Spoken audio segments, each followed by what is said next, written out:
Shalom, and welcome to The Bible Comes to Life. Join us as we explore the stories of the Bible and experience them where they actually happen, in the land of Israel.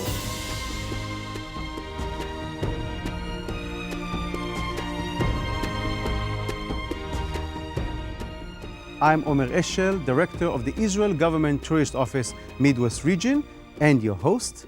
Today, we will talk about the encounter between David and Saul up on the high hills of Gedi, and about the actual moment where Saul finally understood that his kingdom is being taken away from him and been given to David. Gedi is a beautiful oasis, one of the largest oases in the entire Judean desert, located about an hour-and-a-half drive southeast of Jerusalem. It is also known as one of the most beautiful places in Israel, and actually one of the most beautiful places in the entire East. Queen Cleopatra called it heaven on earth. In 1 Samuel chapter 23, we read, "When David knew that Saul plotted evil against him, he said to Abiathar the priest, 'Bring the ephod here.' Then David said, 'O Lord God of Israel, your servant has certainly heard that Saul seeks to come to Keilah to destroy the city for my sake.' So David and his men, about 600, arose and departed from Keilah, and went wherever they could go. Then it was told Saul that David had escaped from Keilah. Then David went up from there and dwelled in the strongholds at En-Gedi." When we look at the map, Keilah is actually situated on the east side of Hebron Hills, which overlooks En-Gedi. The hills are very close to En-Gedi, but the way to get there is quite difficult.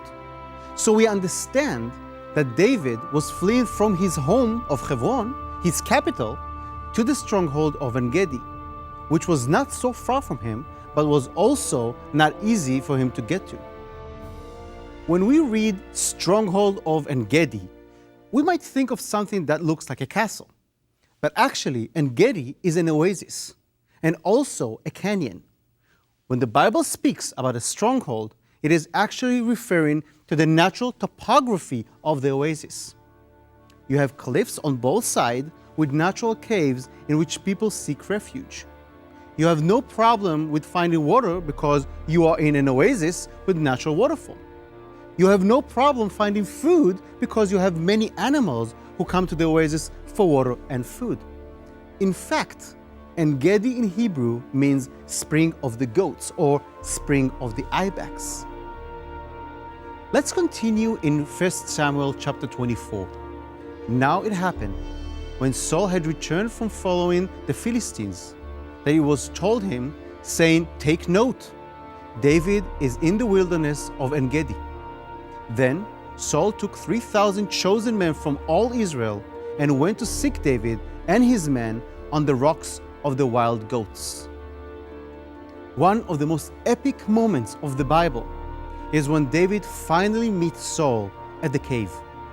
Continuing in 1 Samuel 24, David also arose afterwards, went out of the cave, and called out to Saul, saying, "My lord the king!" And when Saul looked behind him, David stooped with his face to the earth and bowed down. And David said to Saul, "Why do you listen to the word of men who say, 'Indeed, David seeks your harm'? Look, this day your eyes have seen that the Lord delivered you today into my hands in the cave. And someone urged me to kill you, but my eye spared you. And I said, I will not stretch out my hand against my Lord, for he is the Lord's anointed.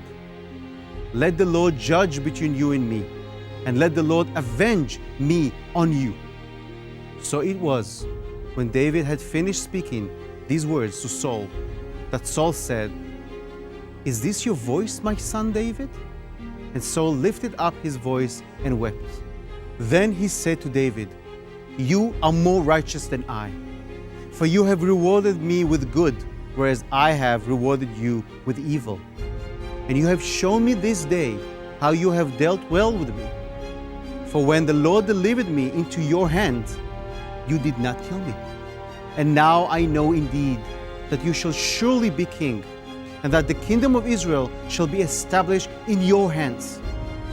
So chapter 24 explained to us how the kingdom was torn from Saul and his sons and given away to David and the house of David to rule over Judea and Israel.